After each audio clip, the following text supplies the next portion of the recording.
Hello मेरे future staff nurse. अगर तुम भी Bihar ANM, Jharkhand ANM, NHM, NUHM, RBSK की तैयारी कर रहे हैं तो आप बिल्कुल सही जगह पर आए हैं, बिल्कुल सही वीडियो पर आए हैं।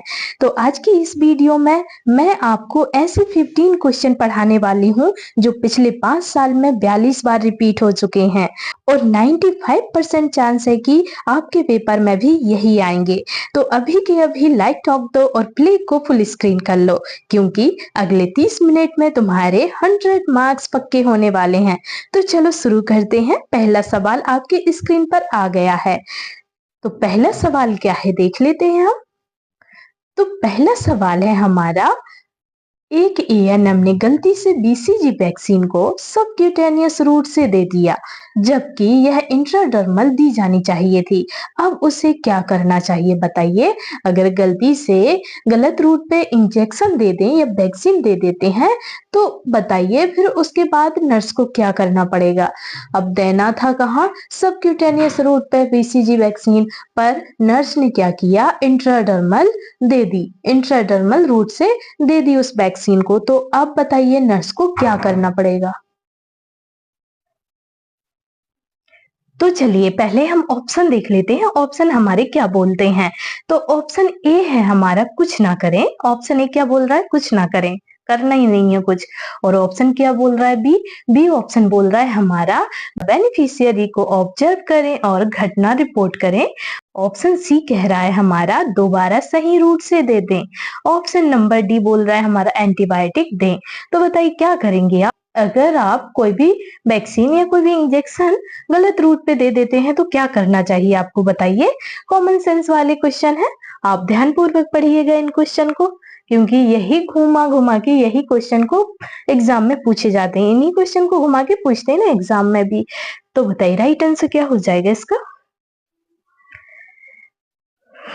तो राइट आंसर हो जाएगा इसका ऑप्शन नंबर बी। क्या हो जाएगा, ऑप्शन नंबर बी इसका करेक्ट आंसर हो जाएगा। बेनिफिशियरी को ऑब्जर्व करें और घटना रिपोर्ट करें, ठीक है। बेनिफिशियर को ऑब्जर्व करें और घटना रिपोर्ट करना है, ठीक है। ना ही दोबारा वैक्सीन देना है दूसरे रूट पे, ना ही एंटीबायोटिक देना है। एंटीबायोटिक क्यों देंगे, कुछ इन्फेक्शन थोड़ी हुआ है तो एंटीबायोटिक देंगे। और कुछ ना करें, ये भी नहीं कर सकते कि कुछ ना करें, कुछ ना कुछ तो आपको करना ही पड़ेगा। तो बेनिफिशियर को ऑब्जर्व करना है, ठीक है। पेशेंट को ऑब्जर्व करना है, देखना है, और घटना कितने बजे हुई है वो भी दर्ज करना है, रिपोर्ट करना है, ठीक है। घटना को भी रिपोर्ट करना है और ऑब्जर्व करना है, देखना है, ठीक है। तो राइट आंसर आप ऑप्शन नंबर बी लगा लीजिए इसका। गलत रूट पर दी गई वैक्सीन दोबारा नहीं दी जाती, केवल ऑब्जर्व व रिपोर्ट कर सकते हैं, ठीक है। चलिए नेक्स्ट क्वेश्चन पर आते। क्वेश्चन आता है हमारा टू क्वेश्चन है हमारा, एक महिला को टीटी वैक्सीन देने के बाद इंजेक्शन साइट पर लाल सूजन और दर्द होता है, तो यह किसका उदाहरण है बताइए। एक महिला को अगर आप टीटी वैक्सीन दे देते हैं, उसके बाद टीटी वैक्सीन देने के बाद इंजेक्शन साइट पर जहां पर आपने इंजेक्शन लगाया है उस जगह पर उस महिला को लाल सूजन और दर्द हो रहा है, सूजन लाल हो गई है उसकी और दर्द ज्यादा हो रहा है। तो यह किसका उदाहरण है बताइए, किसका उदाहरण है इनमें से। तो ऑप्शन ई कह रहा है हमारा vaccine quality defect. Option B कह रहा है हमारा injection site reaction. Option C कह रहा है प्रोग्राम एरर। ऑप्शन डी कह रहा है हमारा कोइंसिडेंटल रिएक्शन। तो बताइए इनमें से क्या हुआ, कौन सा रिएक्शन, कौन सा डिफेक्ट हुआ, बताइए राइट आंसर क्या होगा, क्या बोलेंगे उसे हम। तो उससे बोलेंगे क्या हो जाएगा right answer, option number B हो जाएगा हमारा right answer. Injection site reaction क्या हो जाएगा, क्या बोलेंगे उसे हम, उससे इंजेक्शन साइट रिएक्शन बोलेंगे, ठीक है। लाल सूजन और दर्द होता है टीटी वैक्सीन के बाद, तो वो किसका उदाहरण है, इंजेक्शन साइट रिएक्शन का उदाहरण है, ठीक है। तो right answer option number B हो जाएगा। इंजेक्शन साइट पर redness, swelling, local site reaction होता है, ठीक है। राइट आंसर आप ऑप्शन नंबर बी लगा लीजिए। चलिए नेक्स्ट क्वेश्चन पर आते हैं। क्वेश्चन आता है हमारा थ्री क्वेश्चन है हमारा, यदि वैक्सीन वायल में निडल दोबारा डालने पर कंटामिनेशन हो जाए तो यह किस प्रकार की त्रुटि है बताइए। यदि वैक्सीन वायल में निडल दोबारा डालने पर कंटामिनेशन हो जाए तो यह किस प्रकार की त्रुटि है। तो ऑप्शन ए है ह्यूमन एरर। ऑप्शन बी है प्रोग्रामेटिक एरर, ऑप्शन सी हमारा स्टोरेज एरर, ऑप्शन डी है एक्सपायरी एरर। तो बताइए क्या हुआ, वैक्सीन वायल में निडल दोबारा डालने पर कंटामिनेशन हो जाए तो यह किस प्रकार की त्रुटि है। बताइए, अगर वैक्सीन वायल में आप दोबारा से नीडल डालेंगे और वो कंटामिनेशन हो रही है तो यह किस प्रकार की त्रुटि है, किस प्रकार की त्रुटि होगी इनमें से। राइट आंसर क्या हो जाएगा, बताइए जल्दी। तो राइट आंसर हो जाएगा इसका ऑप्शन नंबर बी। क्या हो जाएगा, ऑप्शन नंबर बी इसका राइट आंसर हो जाएगा, प्रोग्रामेटिक एरर। क्या हो जाएगा, प्रोग्रामेटिक एरर। ठीक है, प्रोग्रामेटिक एरर। सही से लिखाएगा नहीं, समझ जाइएगा।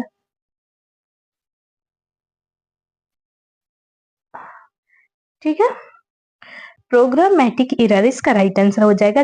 निडल रीयूज या कंटामिनेशन प्रोग्रामेटिक एरर होती है। ठीक है, निडल रीयूज या फिर कंटामिनेशन हो जाती वैक्सीन तो प्रोग्रामेटिक एरर होता है। ठीक है, प्रोग्रामेटिक एरर की त्रुटि होगी।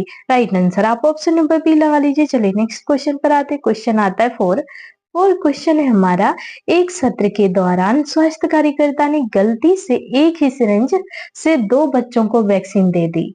यह किस श्रेणी में आता है, बताइए। एक सत्र के दौरान अगर कोई स्वास्थ्य कार्यकर्ता वैक्सीनेशन पे गई है, वैक्सीन लगाने गई है, तो उस दौरान स्वास्थ्यकर्ता ने क्या किया, स्वास्थ्यकर्ता ने एक गलती की, एक ही सिरिंज से 2 बच्चों को वैक्सीन दे दी उस स्वास्थ्य कार्यकर्ता ने। ठीक है, तो यह किस श्रेणी में आता है, बताइए इनमें से किस श्रेणी में आता है। एक सत्र के दौरान स्वास्थ्य कार्यकर्ता ने गलती से एक ही सिरिंज से 2 बच्चों को वैक्सीन दे दी, यह किस श्रेणी में आता है। तो ऑप्शन ए है safe injection practice, option B है immunisation safety breach, option number C हमारा रूटीन प्रैक्टिस, ऑप्शन डी है करेक्ट प्रोसीजर। तो बताइए राइट आंसर क्या हो जाएगा। क्वेश्चन नंबर 4 का राइट आंसर बताइए। तो राइट आंसर हो जाएगा इसका ऑप्शन नंबर बी। क्या हो जाएगा, ऑप्शन नंबर बी इसका राइट आंसर हो जाएगा, इम्यूनाइजेशन सेफ्टी ब्रीच। क्या हो जाएगा, इम्यूनाइजेशन सेफ्टी ब्रीच इसका राइट आंसर हो जाएगा। ठीक है, एक सिरिंज 2 व्यक्तियों पर उपयोग करना इन्फेक्शन ब्रीच है। ठीक है, एक सिरिंज 2 व्यक्तियों पर उपयोग करना इन्फेक्शन ब्रीच है। तो right answer option number B हो जाएगा। चलिए नेक्स्ट क्वेश्चन पर आते हैं। क्वेश्चन आता है हमारा 5 क्वेश्चन है हमारा, एक हेल्थ वर्कर ने बीसीजी और मीजल्स दोनों को एक ही सिरिंज में मिला दिया, यह किस प्रकार की त्रुटि है, बताइए कौन सी गलती हुई, क्या हुआ, यह किस प्रकार की त्रुटि हुई बताइए। एक हेल्थ वर्कर ने बीसीजी और मीजल्स दोनों को ही एक ही सिरिंज में मिला दिया, यह किस प्रकार की त्रुटि है, इनमें से राइट आंसर बताइए क्या हो जाएगा। तो ऑप्शन देख लेते हैं। ऑप्शन ए है मिक्सिंग एरर मतलब प्रोग्रामेटिक एरर, ऑप्शन बी हमारा स्टोरेज एरर, ऑप्शन सी है हमारा डॉक्यूमेंटेशन एरर, ऑप्शन डी हमारा एडमिनिस्ट्रेशन डिले। बताइए राइट आंसर क्या होगा। राइट आंसर क्या हो जाएगा इसका, क्वेश्चन को ध्यान पूर्वक पढ़िएगा तब आंसर दीजिएगा। जिनको भी आंसर पता है प्लीज मुझे कमेंट करते जाइए कि आपको इनका आंसर पता है या नहीं, बताते जाइए इसका आंसर क्या हुआ। ठीक है, कमेंट बॉक्स में कमेंट करते जाइए इसका आंसर क्या हुआ, और इनमें से आपके इन सारे क्वेश्चन में से आपके कितने क्वेश्चन सही हुए हैं ये जरूर बताइएगा आप लास्ट में। ओके, चलिए इसका राइट आंसर बताइए क्या हो जाएगा। कोई बात नहीं, राइट आंसर लगा लीजिए ऑप्शन नंबर ए। क्या हो जाएगा, ऑप्शन नंबर ए इसका राइट आंसर हो जाएगा। मिक्सिंग एरर मतलब प्रोग्रामेटिक एरर। क्या हो जाएगा, प्रोग्रामेटिक एरर या फिर हम इसे मिक्सिंग एरर, मिला दिया है तो मिक्सिंग एरर हुआ ना, मिक्सिंग एरर इसका राइट आंसर हो जाएगा। ठीक है, मिक्सिंग एरर इसका करेक्ट आंसर हो जाएगा। 2 वैक्सीन को मिलाना मिक्सिंग एरर कहलाता है। ठीक है, क्या कहलाता है ये तो समझ ही आ रहा है पूरा। 2 चीज मिलती तो हम उसे क्या बोलते हैं, 2 चीज को मिलाते हैं तो उसे क्या बोल देते हैं, मिश्रण। अगर नमक और शक्कर को मिलाते हैं तो हम उसे क्या बोलते हैं, मिश्रण, मिश्रण बोलते हैं ना। तो यही हुआ, 2 वैक्सीन को मिला दिया तो मिक्सिंग हो गई, मिक्स कर दिए, 2 चीजों को मिक्स कर दिए एक साथ, तो उसे हम बोलेंगे मिक्सिंग एरर। ठीक है, या फिर प्रोग्रामेटिक एरर भी बोल सकते हैं आप इसे। ठीक है, तो राइट आंसर ऑप्शन नंबर ए लगा लीजिए। चलिए नेक्स्ट क्वेश्चन पर आते हैं। क्वेश्चन आता है हमारा 6 सिक्स क्वेश्चन है हमारा, किस स्थिति में adverse event following immunisation report तैयार की जाती है? AEFI का फुल फॉर्म है ये, ठीक है। AEFI का फुल फॉर्म क्या है? एडवर्स इवेंट फॉलोइंग इम्यूनाइजेशन, ठीक है। किस स्थिति में एडवर्स इवेंट फॉलोइंग इम्यूनाइजेशन मतलब AEFI रिपोर्ट तैयार की जाती है? बताइए कब की जाती है, किस स्थिति में की जाती है, बताइए। तो ऑप्शन ए है केवल गंभीर प्रतिक्रिया होने पर, ऑप्शन बी बोल रहा है हमारा केवल मौत होने पर, ऑप्शन सी बोल रहा है हमारा किसी भी असामान्य या गंभीर प्रतिक्रिया पर, ऑप्शन डी बोल रहा है कभी नहीं। तो बताइए राइट आंसर क्या हुआ? क्वेश्चन नंबर 6 का राइट आंसर क्या हो जाएगा? राइट आंसर बताइए जल्दी। तो राइट आंसर हो जाएगा इसका ऑप्शन नंबर सी। क्या हो जाएगा? ऑप्शन नंबर सी इसका करेक्ट आंसर हो जाएगा। किसी भी असामान्य या गंभीर प्रतिक्रिया पर, क्या होगा? किसी भी असामान्य या गंभीर प्रतिक्रिया पर राइट आंसर हो जाएगा, ठीक है। कोई भी असामान्य या गंभीर प्रतिक्रिया AEFI कहलाती है, ठीक है। क्या कहलाती है? AEFI कहलाती है। कोई भी असामान्य या गंभीर प्रतिक्रिया AEFI कहलाती है। ओके, तो राइट आंसर आप ऑप्शन नंबर सी लगा लीजिए।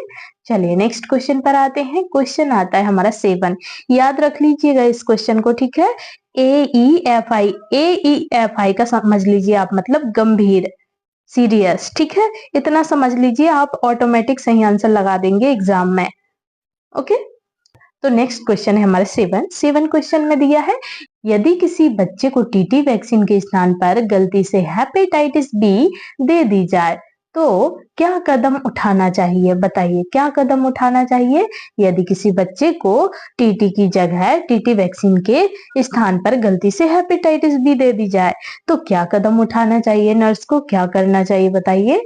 ऑप्शन ए है इसे नजरअंदाज करें, ऑप्शन बी हमारा घटना दर्ज करें और AEFI रिपोर्ट बनाएं, ऑप्शन सी है हमारा बच्चों को घर भेज दें, ऑप्शन डी बोल रहा है दूसरे दिन सही वैक्सीन दें।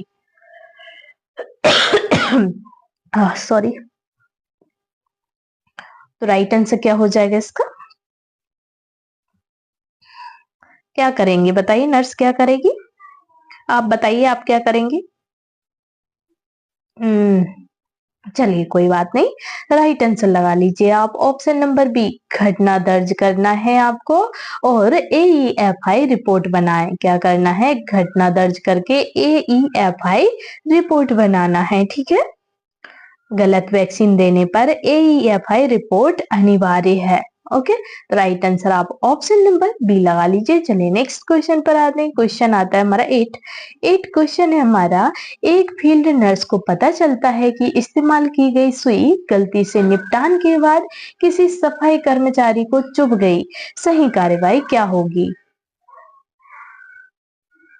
बताइए, एक फील्ड नर्स को पता चलता है कि इस्तेमाल की गई सुई गलती से निपटान के बाद किसी सफाई कर्मचारी को चुभ गई, तो सही कार्यवाही क्या होगी?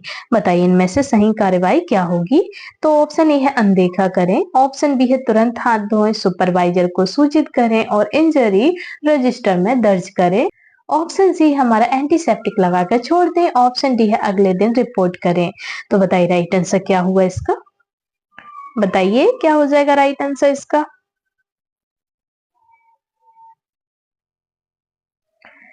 तो राइट आंसर हो जाएगा इसका, क्या हो जाएगा? ऑप्शन नंबर 20 का करेक्ट आंसर हो जाएगा। तुरंत हाथ धोएं, सुपरवाइजर को सूचित करें और इंजरी रजिस्टर में दर्ज करें। अनदेखा नहीं करना है, ठीक है। अनदेखा नहीं करना है, अगर स्विच ऑफ जाए तो एंटीसेप्टिक लगाकर छोड़ भी नहीं देना है, ठीक है। अगले दिन रिपोर्ट करें। अगले दिन रिपोर्ट क्यों करेंगे? लगी अभी है तो अगले दिन क्यों करेंगे रिपोर्ट? तुरंत रिपोर्ट करना है, ठीक है। अगले दिन का वेट नहीं करना है, तुरंत रिपोर्ट करना है। तुरंत हाथ धोएं, सुपरवाइजर को सूचित करें और इंजरी रजिस्टर में दर्ज करें, ठीक है। निडल स्टिक इंजरी पर तुरंत हाथ धोकर रिपोर्ट करनी चाहिए। ओके, चलिए नेक्स्ट क्वेश्चन पर आते हैं। क्वेश्चन आता है हमारा 9 क्वेश्चन है हमारा, अगर वैक्सीन देने के बाद बच्चा बेहोश हो जाए तो सबसे पहले कदम क्या होना चाहिए? बताइए, अगर वैक्सीन देने के बाद बच्चा बेहोश हो जाए तो सबसे पहला कदम क्या होना चाहिए?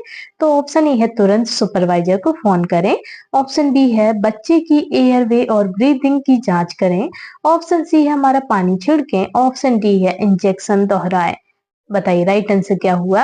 अगर वैक्सीन देने के बाद बच्चा बेहोश हो जाता है तो सबसे पहला कदम क्या होना चाहिए? बताइए नर्स का सबसे पहला कदम क्या होना चाहिए?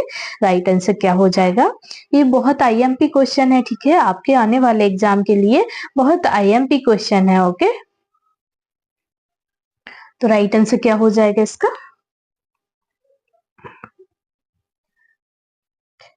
राइट आंसर बताइए। तो राइट आंसर हो जाएगा इसका ऑप्शन नंबर बी। क्या हो जाएगा? ऑप्शन नंबर बी हो जाएगा, बच्चे की एयरवे और ब्रीदिंग की जांच करना है। सबसे पहला कदम क्या होगा? बच्चे की एयरवे और ब्रीदिंग की जांच करनी है, ठीक है, बच्चा सांस ले रहा है या नहीं ले रहा है ये देखना है सबसे पहले, ठीक है। तुरंत सुपरवाइजर को फोन करें, ये तो बाद की बात है, ये नहीं होगा इसका। पहला पूछा है ना, पहला कदम क्या है, ये सब तो बाद में करना है, ठीक है, पानी छिड़कना है बाद में करना है ये सब काम, पर सबसे पहले क्या करना है? एयरवे और ब्रीदिंग की जांच करनी है, ठीक है बच्चे की। तो right answer option number B हो जाएगा, पहले एयरवे ब्रीदिंग सर्कुलेशन, मतलब इसे हम बोलते हैं एबीसी। एबीसी, एबीसी का फुल फॉर्म क्या है? ये एबीसीडी वाला एबीसी नहीं है, ठीक है, एबीसी ये हमारी मेडिकल भाषा का एबीसी है। तो बताइए एबीसी का फुल फॉर्म होता है एयरवे, ब्रीथिंग और सर्कुलेशन, ठीक है। ए से क्या है? एयरवे, और बी से ब्रीथिंग और सी से सर्कुलेशन। ये लिख लीजिएगा, मैं इसमें लिख नहीं पाऊंगी इसलिए आपको ऐसे ही बता दे रही हूँ ओरली, आप लिख लीजिएगा, ठीक है। Airway breathing circulation airway breathing circulation ABC का मतलब होता है। ओके, तो एबीसी की जांच करें, क्या करना है? एबीसी की जांच करना है सबसे पहले, ठीक है। चलिए नेक्स्ट क्वेश्चन पर आते हैं। क्वेश्चन आता है हमारा 10 क्वेश्चन है हमारा, एईएफआई रिपोर्टिंग किस समय सीमा में भेजी जानी चाहिए? बताइए एईएफआई रिपोर्टिंग किस समय सीमा में भेजी जानी चाहिए? तो ऑप्शन ए है हमारे 24 घंटे के भीतर, ऑप्शन बी है 48 घंटे में, ऑप्शन सी है हमारे 1 हफ्ते में, ऑप्शन डी है केवल मासिक रिपोर्ट में। तो बताइए राइट आंसर क्या हुआ इसका? क्वेश्चन नंबर 10 का राइट आंसर बताइए।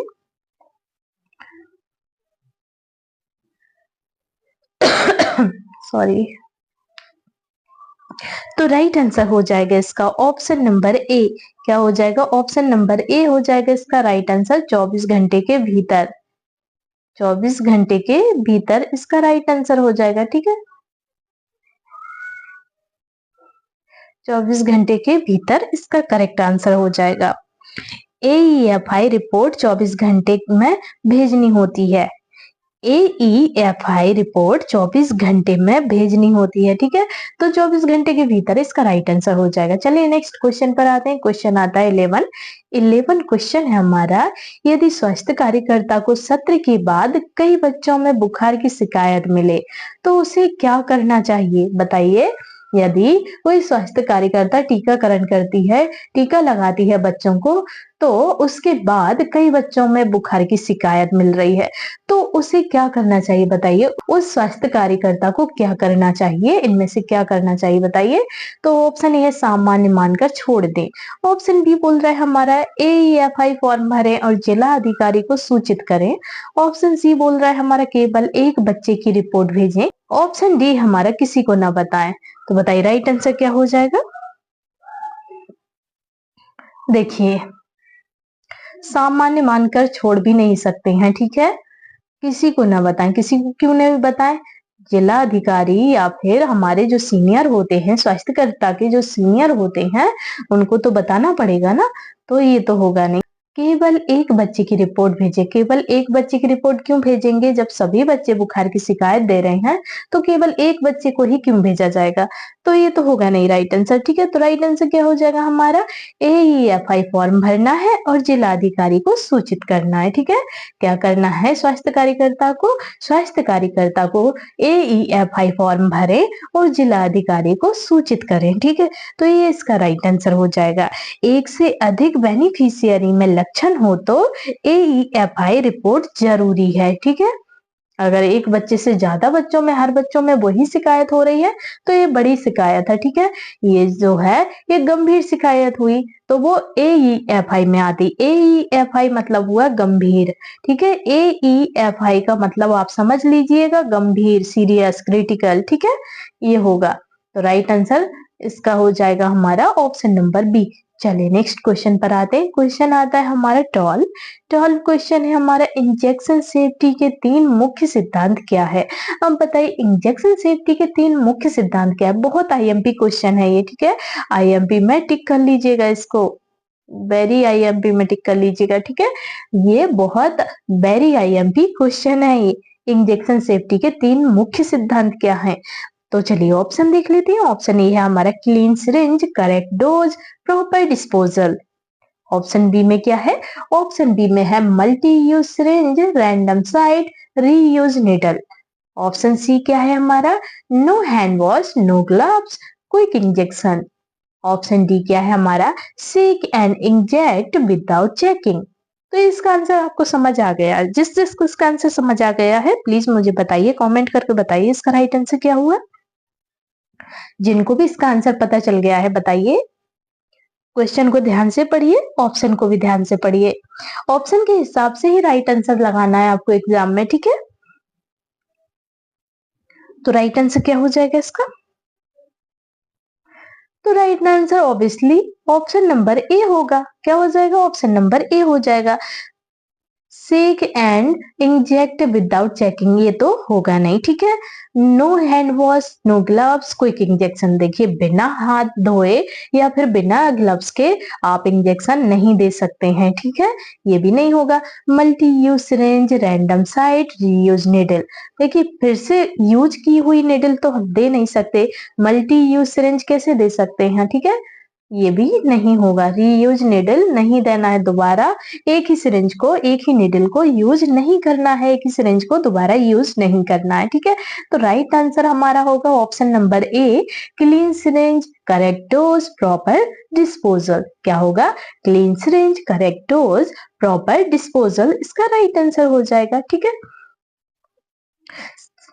Clean syringe, correct dose, proper disposal, 3 pillars of injection safety. ये क्या है? 3 पिलर्स हैं इंजेक्शन सेफ्टी के। ठीक है, तो right answer option number A हो जाएगा। चलिए नेक्स्ट क्वेश्चन पर आते हैं। क्वेश्चन आता है 13 क्वेश्चन है हमारा, किसी बच्चे में वैक्सीन के बाद एनाफ्लेक्सिस हो गया, सबसे पहले क्या करना चाहिए? बताइए, किसी बच्चे में एनाफ्लेक्सिस हो गया, एक गंभीर, क्या बोलते हैं एनाफ्लेक्सिस को? एनाफ्लेक्सिस एक गंभीर एलर्जी है। ठीक है, क्या है? एनाफ्लेक्सिस एक गंभीर एलर्जी है। ठीक है, तो सबसे पहले क्या करना चाहिए नर्स को? अगर किसी बच्चे को वैक्सीन के बाद, वैक्सीन देने के बाद एनाफ्लेक्सिस हो जाता है तो सबसे पहले क्या करना चाहिए? तो ऑप्शन ए है हमारा सुपरवाइजर को बुलाए, ऑप्शन बी हमारा तुरंत एड्रेनालिन 0.5 ml IM दे, ऑप्शन नंबर सी हमारा पानी पिलाएं, ऑप्शन डी हमारा बर्फ लगाएं। तो बताइए राइट आंसर क्या हुआ क्वेश्चन नंबर 13 का? तो राइट आंसर हो जाएगा, क्या हो जाएगा हमारा? देखिए बर्फ लगाएं। बर्फ लगाने से क्या होगा? एलर्जी खत्म थोड़ी ना हो जाएगी, बर्फ लगाने से नहीं होगी। पानी पिलाने से भी एलर्जी खत्म नहीं होगी। बच्चा सीरियस हो रहा है तो पानी पिलाने से तो वो ठीक नहीं हो जाएगा और पानी पीने लायक भी नहीं होता है उस टाइम बच्चा। ठीक है, उस सुपरवाइजर को बुलाएं। सुपरवाइजर को बुलाएंगे तब तक तो बहुत कुछ हो जाएगा। तो सुपरवाइजर को बुलाना है पर बाद में बुलाना है, ठीक है। तो राइट आंसर क्या हो जाएगा हमारा ऑप्शन नंबर बी, तुरंत एड्रीनलिन 0.5 ml देना है। कौन सा इंजेक्शन?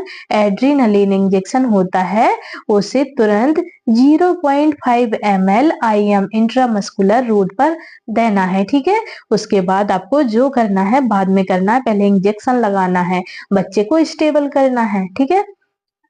तो ऑप्शन नंबर बी इसका राइट आंसर लगा लीजिए, ठीक है।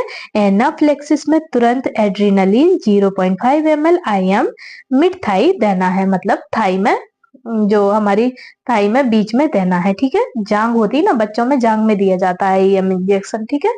बच्चों में IM इंजेक्शन जांग पर दिया जाता है, ओके। तो right answer option number B लगा लीजिए। चलिए नेक्स्ट क्वेश्चन पर आते हैं। क्वेश्चन आता है हमारा 14 क्वेश्चन है हमारा। एक ANM ने सत्र के बाद खाली वायल को खुले में फेंक दिया, यह किस नीति का उल्लंघन है? बताइए, एक ANM ने सत्र के बाद खाली वायल को खुले में फेंक दिया, यह किस नीति का उल्लंघन है? तो ऑप्शन देख लेते हैं, ऑप्शन क्या बोलते हैं हमारे। ऑप्शन ए बोलता है biomedical waste management rules. Option B बोल रहा है हमारा open vial policy. Option C बोल रहा है हमारा cold chain guidelines. Option number D हमारा इम्यूनाइजेशन स्केड्यूल। बताइए राइट आंसर क्या हुआ।